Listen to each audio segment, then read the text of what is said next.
Scaramouche. Book 1, Chapter 2. The Aristocrat.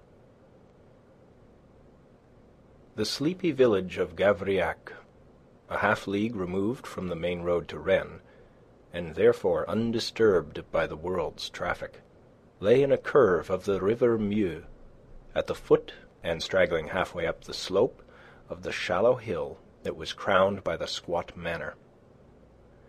By the time Gavrillac had paid tribute to its seigneur, partly in money and partly in service, tithes to the church and imposts to the king, it was hard put to it to keep body and soul together with what remained. Yet, hard as conditions were in Gavrillac, they were not so hard as in many other parts of France, not half so hard, for instance, as with the wretched feudatories of the great lord of La Tour d'Azyr, whose vast possessions were at one point separated from this little village by the waters of the Meu. The Château de Gavrillac owed such seigneurial airs as might be claimed for it to its dominant position above the village, rather than to any feature of its own.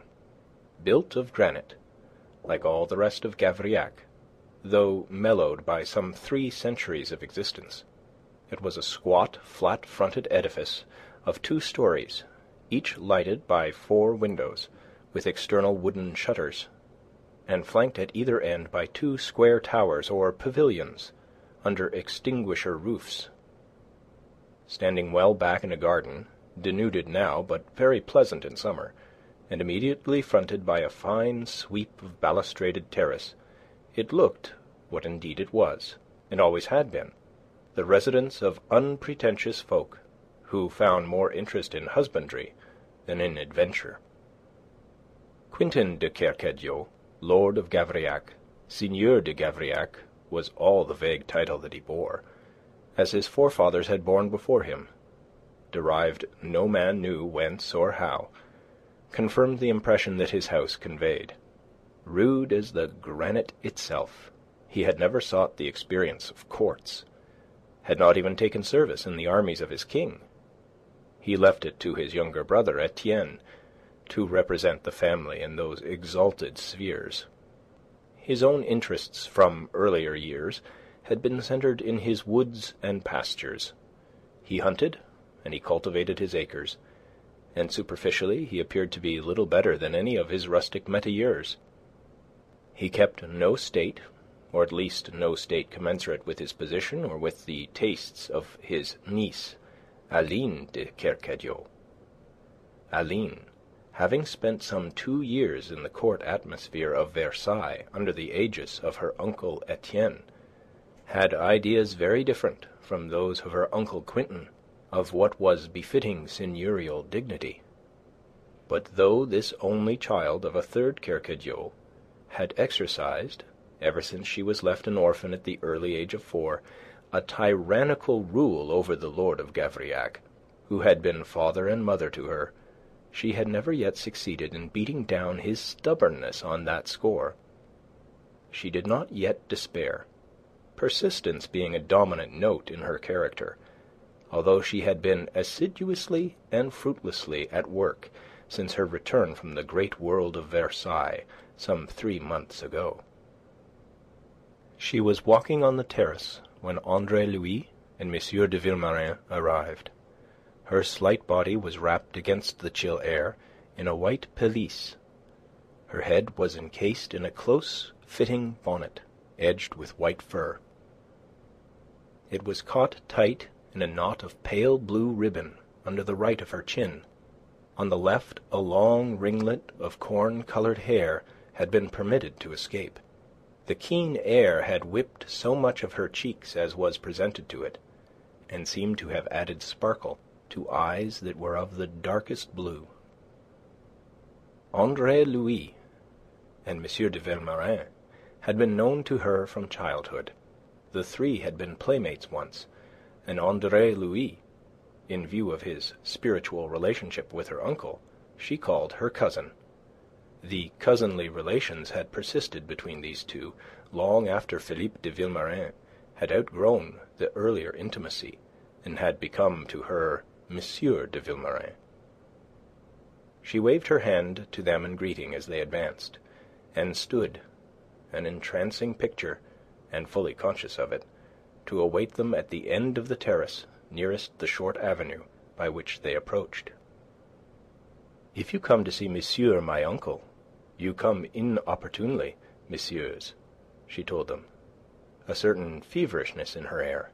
"He is closely, oh, so very closely, engaged." "We will wait, mademoiselle," said M. de Vilmorin, bowing gallantly over the hand she extended to him. "Indeed, who would haste to the uncle that may tarry a moment with the niece?" "Monsieur l'Abbé," she teased him, "when you are in orders, I shall take you for my confessor. You have so ready and sympathetic an understanding." "But no curiosity," said Andre Louis. "You haven't thought of that." "I wonder what you mean, Cousin Andre." "Well, you may," laughed Philippe, "for no one ever knows." And then, his glance straying across the terrace, settled upon a carriage that was drawn up before the door of the chateau. It was a vehicle such as was often to be seen in the streets of a great city, but rarely in the country. It was a beautifully sprung two-horse cabriolet of walnut, with a varnish upon it like a sheet of glass, and little pastoral scenes exquisitely painted on the panels of the door. It was built to carry two persons, with a box in front for the coachman, and a stand behind for the footman. This stand was empty, but the footman paced before the door, and as he emerged now from behind the vehicle into the range of M. de Vilmorin's vision, he displayed the resplendent blue and gold livery of the Marquis de La Tour d'Azyr. "Why," he exclaimed, "is it M. de La Tour d'Azyr who is with your uncle?" "It is, monsieur," said she, a world of mystery in voice and eyes, of which M. de Vilmorin observed nothing. "Ah, pardon." He bowed low, hat in hand. "Serviteur, mademoiselle." And he turned to depart towards the house. "Shall I come with you, Philippe?" Andre Louis called after him. "It would be ungallant to assume that you would prefer it," said M. de Vilmorin, with a glance at mademoiselle. "Nor do I think it would serve. If you will wait..." M. de Vilmorin strode off. Mademoiselle, after a moment's blank pause, laughed ripplingly. "Now, where is he going in such a hurry?" "To see M. de La Tour d'Azyr as well as your uncle, I should say." "But he cannot. They cannot see him. Did I not say that they are very closely engaged?" "You don't ask me why, Andre." There was an arch mysteriousness about her, a latent something that may have been elation or amusement, or perhaps both. Andre Louis could not determine it. "Since obviously you are all eagerness to tell, why should I ask?" quoth he. "If you are caustic, I shall not tell you, even if you ask." "Oh, yes, I will. It will teach you to treat me with the respect that is my due." "I hope I shall never fail in that." "Less than ever, when you learn that I am very closely concerned in the visit of M. de La Tour d'Azyr. I am the object of this visit." And she looked at him with sparkling eyes and lips parted in laughter. "The rest you would seem to imply is obvious. But I am a dolt, if you please, for it is not obvious to me." "Why, stupid, he comes to ask my hand in marriage. Good God!" said Andre Louis, and stared at her, chapfallen. She drew back from him a little with a frown and an upward tilt of her chin. "It surprises you?" "It disgusts me," said he bluntly. "In fact, I don't believe it. You are amusing yourself with me." For a moment she put aside her visible annoyance to remove his doubts. "I am quite serious, monsieur. There came a formal letter to my uncle this morning from Monsieur de La Tour d'Azyr, announcing the visit and its object. I will not say that it did not surprise us a little." "Oh, I see," cried Andre Louis, in relief. "I understand. For a moment I had almost feared..." He broke off, looked at her, and shrugged. "Why do you stop? You had almost feared that Versailles had been wasted upon me, that I should permit the courtship of me to be conducted like that of any village wench. It was stupid of you. I am being sought in proper form at my uncle's hands." "Is his consent, then, all that matters according to Versailles?" "What else?" "There is your own." She laughed. "I am a dutiful niece, when it suits me." "And will it suit you to be dutiful if your uncle accepts this monstrous proposal?" "Monstrous?" She bridled. "And why monstrous, if you please?" "For a score of reasons," he answered irritably. "Give me one," she challenged him. "He is twice your age." "Hardly so much," said she. "He is 45 at least." "But he looks no more than 30. He is very handsome. So much you will admit. Nor will you deny that he is very wealthy and very powerful, the greatest nobleman in Brittany. He will make me a great lady." "God made you that, Aline." "Come, that's better. Sometimes you can almost be polite." And she moved along the terrace, Andre Louis pacing beside her. "I can be more than that, to show reason why you should not let this beast befoul the beautiful thing that God has made." She frowned and her lips tightened. "You are speaking of my future husband," she reproved him. His lips tightened too. His pale face grew paler. "And is it so? It is settled, then? Your uncle is to agree? You are to be sold thus, lovelessly, into bondage to a man you do not know? I had dreamed of better things for you, Aline." "Better than to be Marquis de La Tour d'Azyr?" He made a gesture of exasperation. "Are men and women nothing more than names? Do the souls of them count for nothing? Is there no joy in life, no happiness, that wealth and pleasure and empty high-sounding titles are to be its only aims? I had set you high. So high, Aline, a thing scarce earthly. There is joy in your heart, intelligence in your mind, and, as I thought, the vision that pierces husks and shams to claim the core of reality for its own. Yet you will surrender all for a parcel of make-believe. You will sell your soul and your body to be Marquis de La Tour d'Azyr." "You are indelicate," said she, and though she frowned, her eyes laughed. "And you go headlong to conclusions. My uncle will not consent to more than to allow my consent to be sought. We understand each other, my uncle and I. I am not to be bartered like a turnip."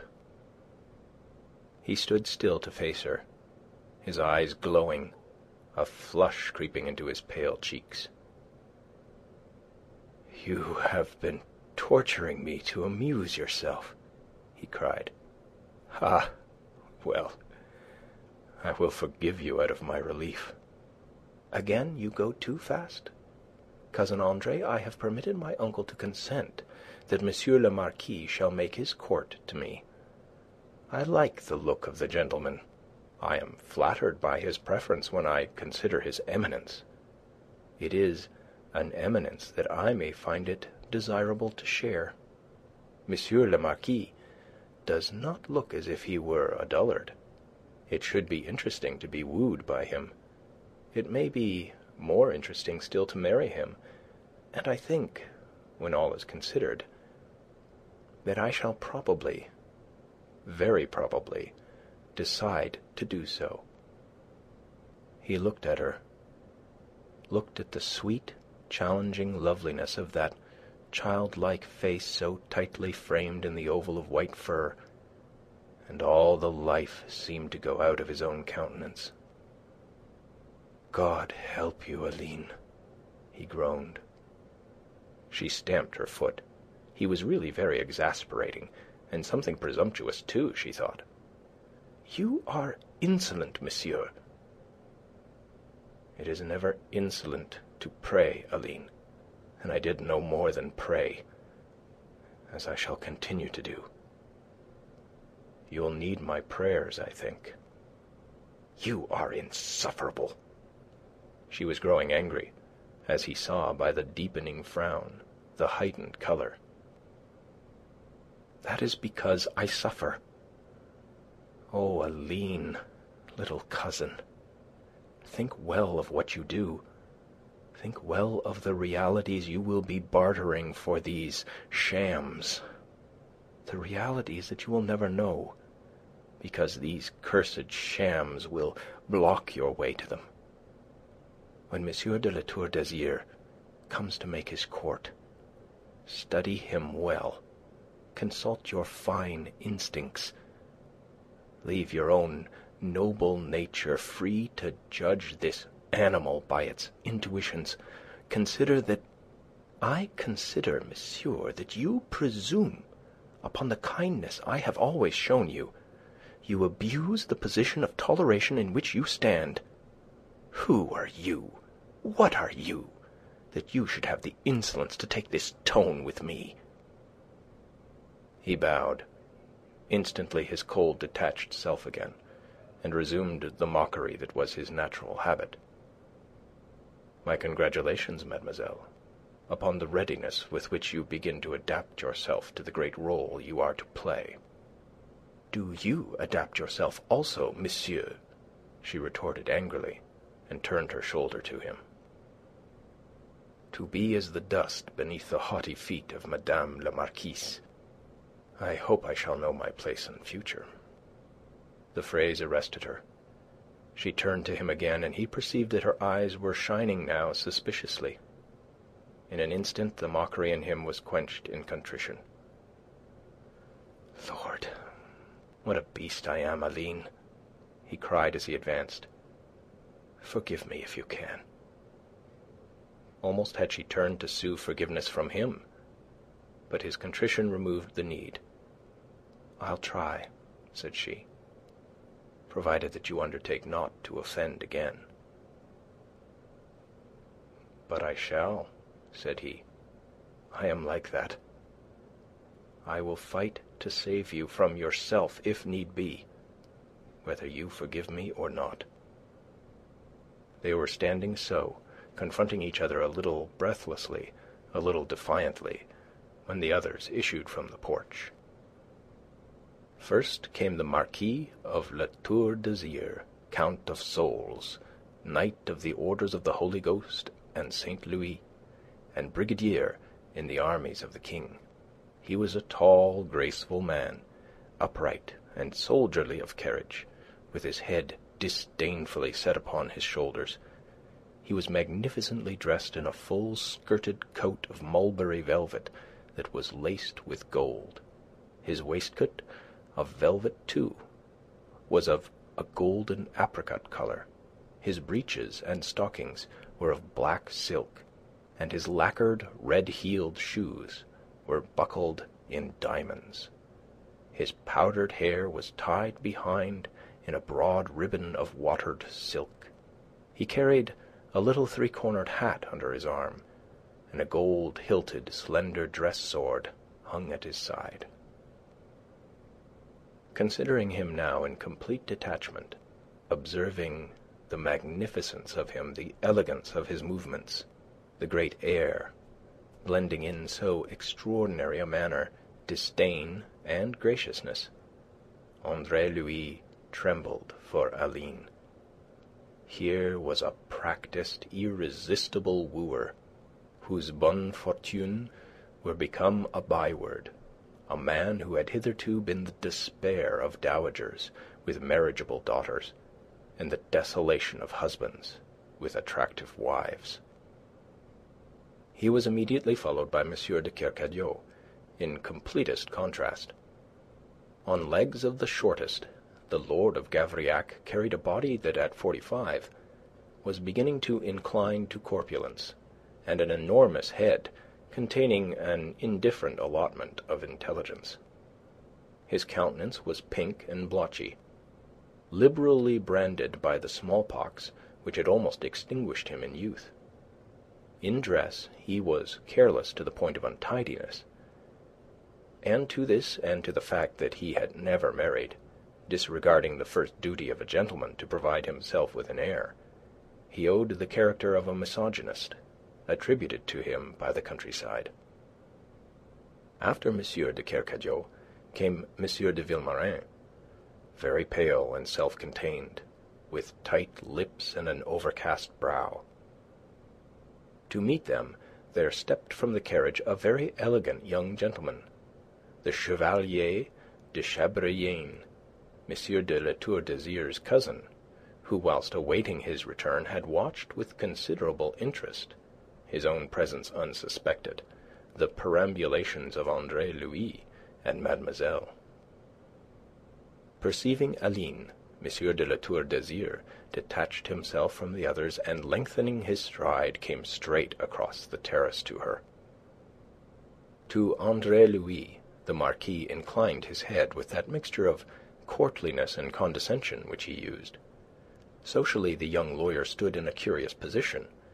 By virtue of the theory of his birth, he ranked neither as noble nor as simple, but stood somewhere between the two classes, and whilst claimed by neither, he was used familiarly by both. Coldly now he returned M.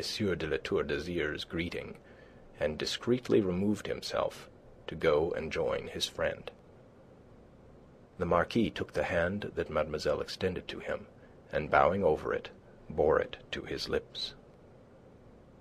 "Mademoiselle," he said, looking into the blue depths of her eyes, that met his gaze smiling and untroubled, "Monsieur your uncle does me the honour to permit that I pay my homage to you. Will you, mademoiselle, do me the honour to receive me when I come tomorrow? I shall have something of great importance for your ear." "Of importance, Monsieur le Marquis? You almost frighten me." But there was no fear on the serene little face in its furred hood. It was not for nothing that she had graduated in the Versailles School of Artificialities. "That," said he, "is very far from my design." "But of importance to yourself, monsieur, or to me?" "To us both, I hope," he answered her, a world of meaning in his fine, ardent eyes. "You whet my curiosity, monsieur, and of course I am a dutiful niece. It follows that I shall be honoured to receive you." "Not honoured, mademoiselle. You will confer the honour. Tomorrow at this hour, then, I shall have the felicity to wait upon you." He bowed again, and again he bore her fingers to his lips, what time she curtsied. Thereupon, with no more than this formal breaking of the ice, they parted. She was a little breathless now, a little dazzled by the beauty of the man, his princely air, and the confidence of power he seemed to radiate. Involuntarily, almost, she contrasted him with his critic, the lean and impudent Andre Louis, in his plain brown coat and steel-buckled shoes, and she felt guilty of an unpardonable offence in having permitted even one word of that presumptuous criticism.